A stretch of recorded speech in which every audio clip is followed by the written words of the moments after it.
story of money and the Worldwide Church of God based in Pasadena, California.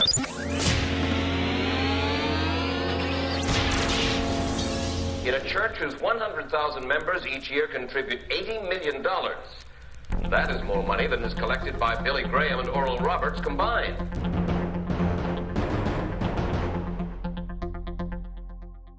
It is the story of Herbert W. Armstrong, founder of the Worldwide Church of God.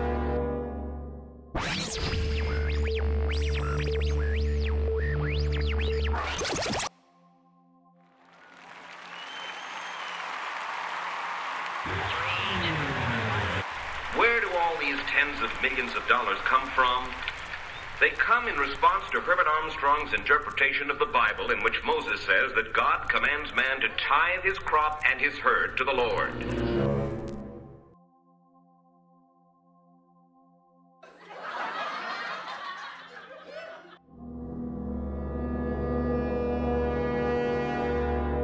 I don't want to think that anyone has their eyes on $50, $60, $70 million a year, but that is quite a magnet.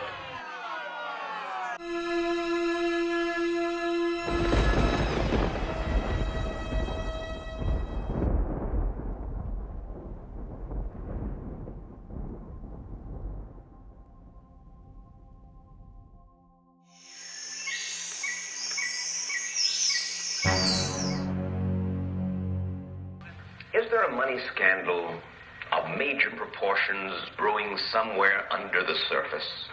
It depends on how much is brought to light by the current investigation.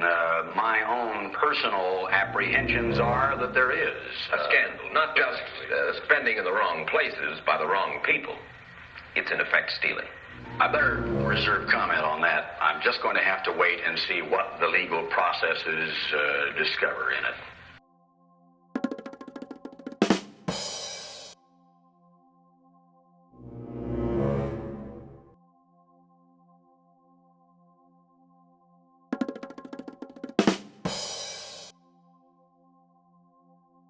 But the giving doesn't stop with the first tithe. There is a second tithe, too. And every third year, an extra third tithe. Not to mention Mr. Armstrong's pleas to church members for special offerings several times a year. A loyal church member can wind up donating as much as 1/3 of his gross income to the Worldwide Church of God.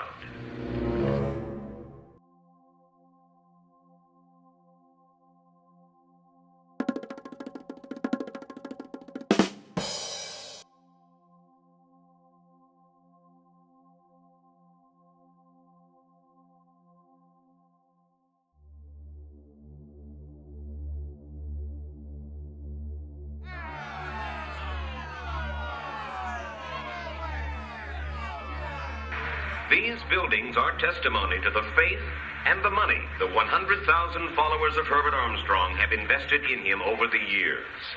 Here on 40 Green Acres sits the spiritual and administrative home of his church.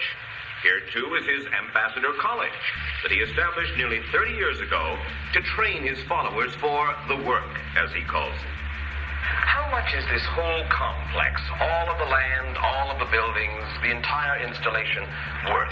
Well, I would say conservatively somewhere between $120 and $150 million.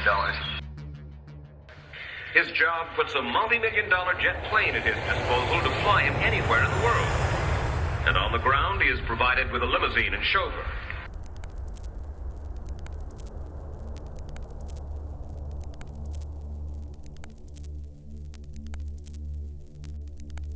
It is the story of how the state of California is now trying to hold the Worldwide Church of God accountable for all the tax-exempt money that pours into its Pasadena headquarters. Well, 60 Minutes set out to find out what it could about the finances of the Worldwide Church of God.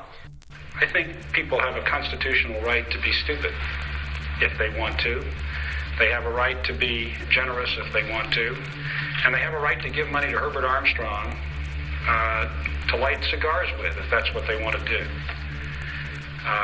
And nobody would interfere with them except for the fact that they have elected to do it with a substantial tax subsidy from the rest of the public on the premise that they are a lawful, charitable corporation and trust.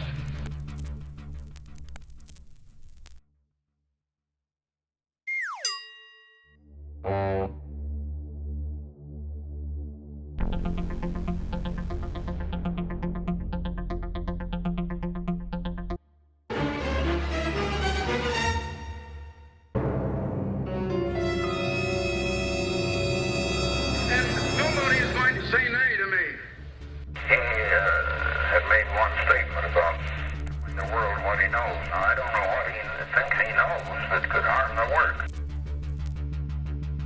And nobody is going to say nay to me.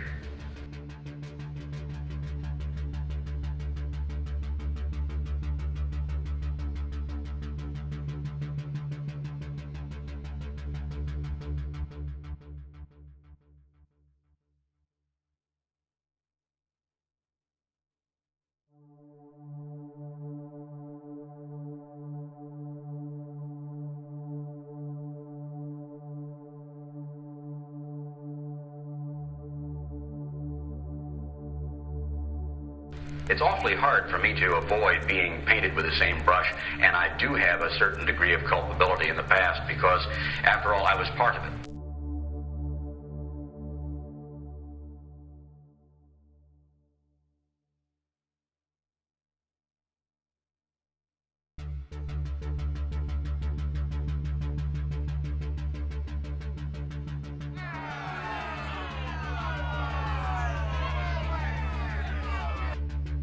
It's awfully hard for me to avoid being painted with the same brush, and I do have a certain degree of culpability in the past because, after all, I was part of it.